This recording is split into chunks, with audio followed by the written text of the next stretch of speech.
The escape pod crashed during the worst blizzard Montana had seen in decades, a blessing that kept curious eyes from witnessing the blue-green streak that tore through the night sky. Dr. Alina Vasquez had been working late in her private laboratory when the impact rattled her windows and killed the power for a brief moment. Most would have dismissed it as thunder, but Alina knew better. Atmospheric disturbances had been her specialty before she'd pivoted to xenobiology, a field many of her colleagues considered a waste of a brilliant mind. Studying what doesn't exist, they would say. After tonight, she suspected they'd be eating those words. The snowmobile journey to the impact site was treacherous, but Alina's determination outweighed caution. Her thermal imaging equipment led her to a steaming crater half buried in snow, where a metallic object approximately 12 feet long rested at an angle. Its surface was unlike any alloy she recognized, shifting colors like oil on water, yet solid to the touch. "Impossible," she whispered, her breath forming clouds in the frigid air. Her gloved hands traced what appeared to be a seam along the craft's side. Without warning, the surface liquefied beneath her fingers and an opening appeared. Inside, bathed in pools of amber light, was a figure. Female, as far as Alina could determine, though her physiology differed from human in subtle ways. Slightly elongated limbs, a more angular face, and most strikingly, skin that seemed to shimmer with a pearlescent quality. She was unconscious and secured to a reclined seat by metallic restraints that appeared fused to her wrists and ankles. "My God," Alina murmured, medical training kicking in as she noticed the blue-black fluid seeping from a wound on the alien woman's abdomen. "You're injured." Protocol dictated immediate notification of authorities. Alina knew the chain of command by heart: local officials, then federal, then the containment teams would arrive, and this remarkable being would disappear into some classified facility. She'd be lucky to get acknowledgement that the encounter had even happened. The alien's eyes snapped open, startling violet irises with horizontal pupils like a goat's, and locked onto Alina's face. There was unmistakable intelligence there and something else: fear. The decision made itself. Alina would violate every protocol, risk her career and possibly her freedom, but she wouldn't let this being become a laboratory specimen. "I'm going to help you," she said, knowing communication was unlikely, but hopping her tone conveyed her intent. "I'm a doctor, a healer." To her astonishment, the alien woman spoke, her voice melodic yet raspy with pain. "Help, dangerous, they follow." Alina froze. "You speak English." "Learn from signals, long time watching," the alien winced. "Name, Kira." "I'm Alina. Can I release these restraints?" Kira's violet eyes darted to the bindings, then back to Alina's face. "Need, special key, punishment." Alina retrieved tools from her pack, examining the restraints more closely. They were sophisticated beyond anything in human technology, but fundamentally they were locks, and locks could be picked. "I'm taking you to my lab," Alina said as she worked. "It's isolated. You'll be safe there until you heal." "Not safe," Kira whispered. "Not safe anywhere."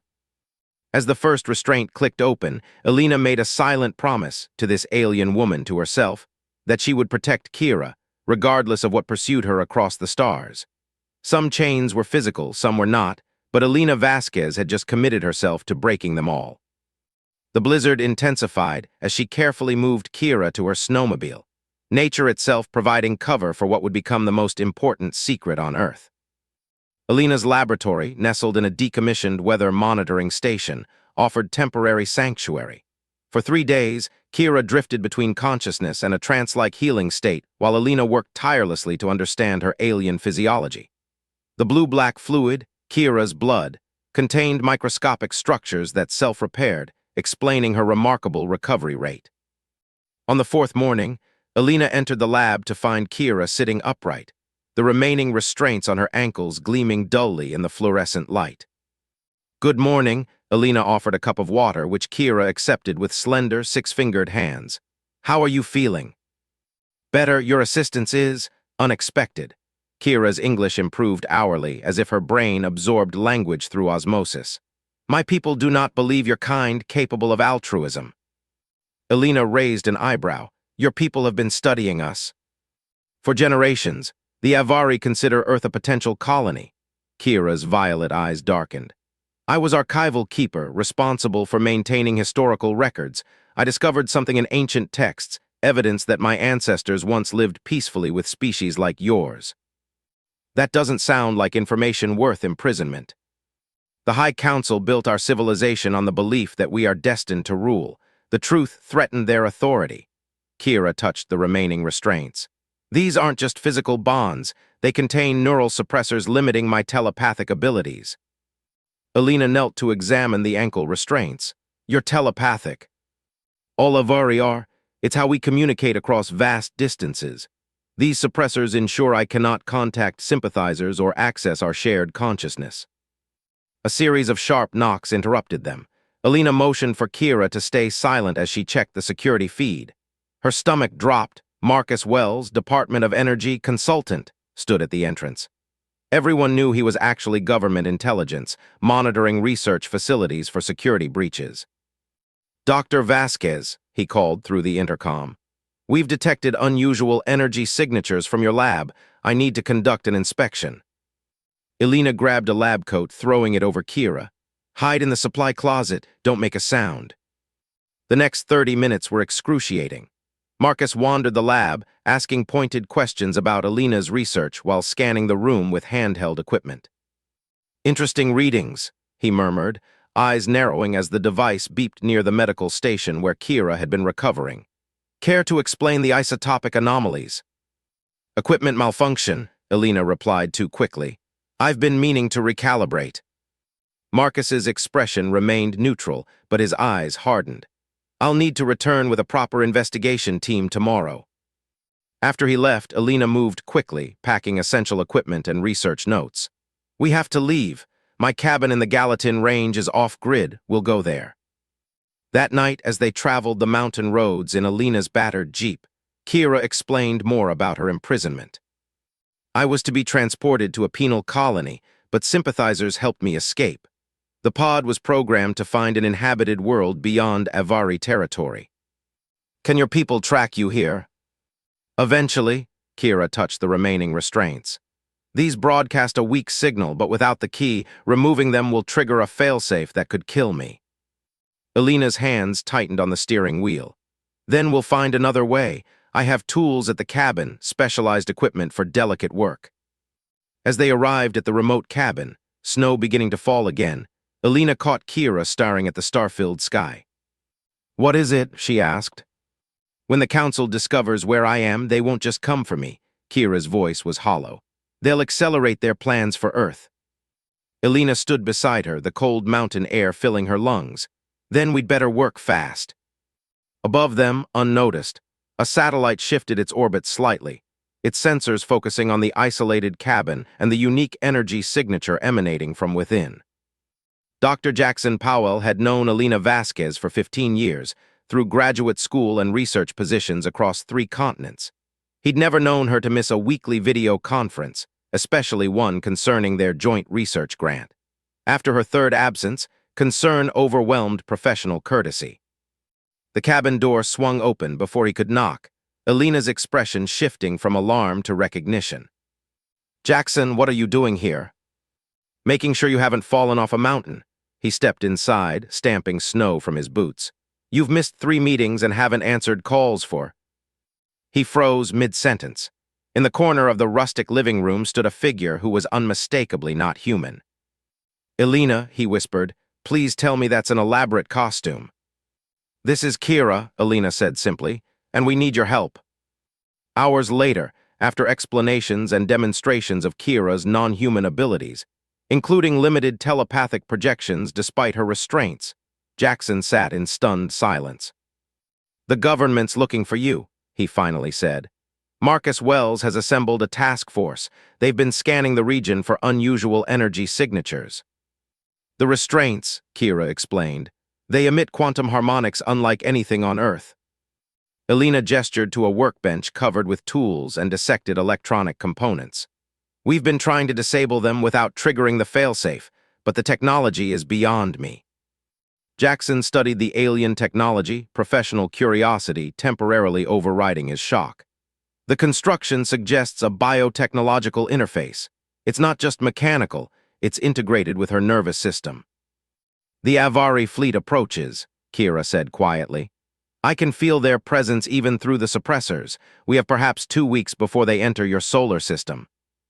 What exactly do they want? Jackson asked. Resources, labor. Your planet is ideally positioned for their expansion. Kira's voice hardened. They've done this before. First contact appears peaceful, offering technology medical advancements, but once established, subjugation follows. We need to warn people, Alina insisted. Jackson shook his head. With what proof? They'll think we're crazy. Not if we access a broadcast facility with sufficient power, Kira suggested. I can transmit a specific frequency that will disrupt their navigation systems. It won't stop them permanently, but it will buy your world time to prepare.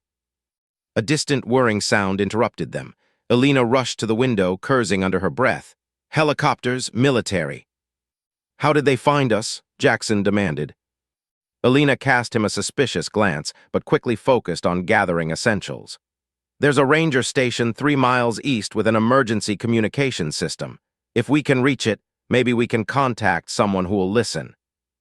As they escaped through a rear trail, trudging through knee-deep snow under the cover of pine trees, Jackson fell behind, ostensibly checking for pursuers. He withdrew a small device from his pocket, pressed a sequence of buttons, then hurried to catch up.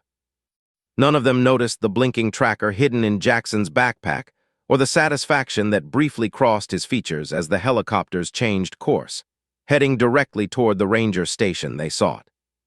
Kira paused suddenly, her violet eyes locking onto Jackson's face with newfound intensity. Though her telepathic abilities were suppressed, something in his demeanor triggered an ancient instinct, the recognition of betrayal.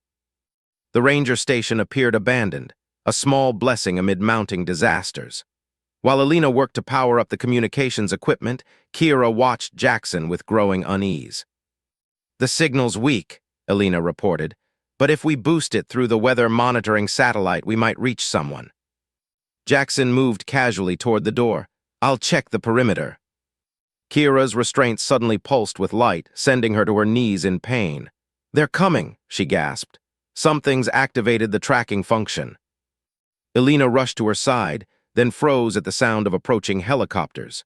Her eyes met Jackson's, and understanding dawned with sickening clarity. You, she whispered, you led them here. Jackson's apologetic expression didn't reach his eyes. I'm sorry, Alina. Some discoveries are too important for individual scientists. The government needs to handle this. The door burst open as tactical officers flooded the station. Alina placed herself protectively in front of Kira, but resistance was futile. Within moments, they were separated, Alina handcuffed to a chair while Kira was surrounded by armed guards. Marcus Wells entered last, surveying the scene with calculating eyes. Dr. Vasquez, I believe we have much to discuss. He nodded to Jackson. Thank you, Dr. Powell. Your country appreciates your cooperation. To Alina's surprise, Jackson looked uncomfortable. You promised she wouldn't be harmed. And she won't be, assuming she cooperates. Marcus turned to Kira. Fascinating. Our first confirmed extraterrestrial contact, and it's with someone in chains. Explains what you're running from. You don't understand, Alina insisted. Her people are coming, an invasion force. She came to warn us. Actually, Marcus replied, we do understand. He dismissed the guards with a gesture. Once alone, his demeanor shifted. We've been monitoring unusual deep space transmissions for 18 months, signal patterns consistent with an approaching fleet. Alina stared in disbelief. You know. Some of us, a small division within intelligence, has been preparing contingencies. Marcus approached Kira cautiously. What we didn't have was information about their intentions or weaknesses. Then why this charade? Alina demanded.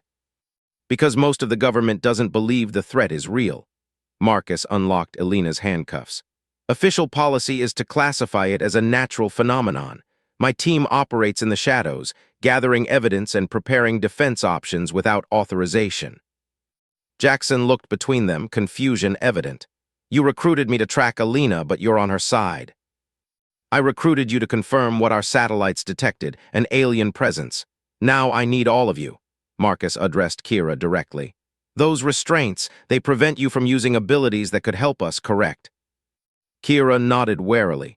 My full telepathic capacity could intercept Avari communications, perhaps even transmit false information. And the key exists only in the command ship. Marcus smiled grimly. Then we have a mutual problem and a shared goal. A thunderous explosion rocked the station, knocking them off balance. Through the window, they glimpsed a second helicopter spiraling downward, trailing smoke. "That's not mine," Marcus said, drawing his weapon. "Someone else has found us." Outside, through swirling snow, a dark shape descended from the clouds, too large, too silent to be human aircraft. Kira's restraints glowed brighter. "The Avari scout ship," she whispered. "They've come for me." Dawn broke over Colorado's Cheyenne Mountain complex, casting long shadows across the hidden entrance where Marcus led them through security checkpoints. The underground military facility, once home to Cold War operations, now housed the satellite command center crucial to their desperate plan. "The primary array can broadcast Kira's disruptive signal," Marcus explained as they hurried through concrete corridors. "But we'll have only minutes before the Avari detect and block the transmission." Alina studied the schematics on the briefing room screens. "And if this works?" "Their navigation systems fail, the fleet disperses to avoid collisions, and we gain months, maybe years, to prepare Earth's defenses." Marcus checked his watch. "That's assuming we can break those restraints." Jackson, who had been uncharacteristically quiet since his betrayal was revealed, approached with a modified device. "I've analyzed the quantum harmonics. The restraints use a bioelectric circuit that interfaces with Kira's nervous system. We can't remove them, but we might be able to short-circuit the suppression function without triggering the failsafe." Kira sat patiently as they attached equipment to her restraints. "Even if you succeed, my telepathic abilities will be limited without proper training." "We don't need finesse," Marcus countered, "just raw power." The facility's alarms suddenly blared. Security personnel rushed past the briefing room door as announcements echoed through the complex. "Perimeter breach, unknown aircraft approaching." Marcus cursed. "They've tracked us here, we're out of time." Jackson's device emitted a high-pitched whine as he made final adjustments. "Ready when you are." Kira nodded, bracing herself. "Do it." The electrical surge made her body arch in pain, but the restraints flickered and dimmed. For a moment, nothing happened. Then Kira gasped, her violet eyes widening as awareness flooded back. "I can feel them," she whispered. "The Avari command ship has entered orbit. They're deploying ground forces to retrieve me." Alina helped her stand. "Can you send the disruptive signal?" "Yes, but I need direct access to the broadcast array." Marcus led them through emergency stairwells as explosions rocked the facility above. They emerged into the satellite control center to find it abandoned, technicians having evacuated during the attack. "The system needs manual activation," Marcus explained, working the controls. "Authentication codes and physical keys." Outside the reinforced door, they heard weapons fire and inhuman shrieks. "They're inside the mountain," Kira warned. "I can sense their minds, they know exactly where we are." Alina and Jackson barricaded the entrance while Marcus prepared the array. Kira positioned herself by the main console, hands hovering over the interface. "I'll channel the signal through the system, but the Avari will detect my telepathic signature immediately." The implications hung silently between them. Whoever broadcast would become the primary target. When the blast doors began to glow red from energy weapons outside, Kira made her decision. She looked at Alina one last time. "Your kindness showed me that my ancestors were right. Different species can coexist in peace. Remember that when you rebuild." Before anyone could stop her, Kira locked herself in the transmission chamber. Her hands pressed against the control panel as her restraints shattered completely, releasing her full abilities. The satellite array hummed to life, broadcasting her telepathic signal to the stars. Through the chamber window, they watched as Kira's pearlescent skin began to glow with increasing brightness. "The feedback, it's too much for her system," Jackson shouted. Alina pressed her palm against the glass, separating them. "Kira, stop, we'll find another way." Kira smiled sadly. "Some chains can only be broken through sacrifice." The chamber filled with blinding light as the transmission reached maximum power. On screens throughout the control room, they watched satellite feeds of the Avari ships suddenly veering off course, their formation dissolving into chaos. When the light faded, Kira was gone. her physical form apparently consumed by the energy she had channeled. The facility shook as the Avari forces retreated, their mission in disarray without leadership from the fleet. Hours later, as emergency teams secured the complex, Alina stood with Marcus at a viewport, watching military aircraft patrolling the skis. "What happens now?" she asked. "We prepare," Marcus replied. "Kira bought us time, but they'll return." Alina touched the single alien restraint she had kept, now inert, no longer a chain but a reminder. "Then we make sure her sacrifice wasn't in vain. We build a world worth defending, one that values freedom for all sentient beings." Above them, stars emerged in the twilight sky, no longer just distant lights, but destinations and potential threats. And somewhere among them, the broken chains of an alien woman who had given everything to protect a world not her own.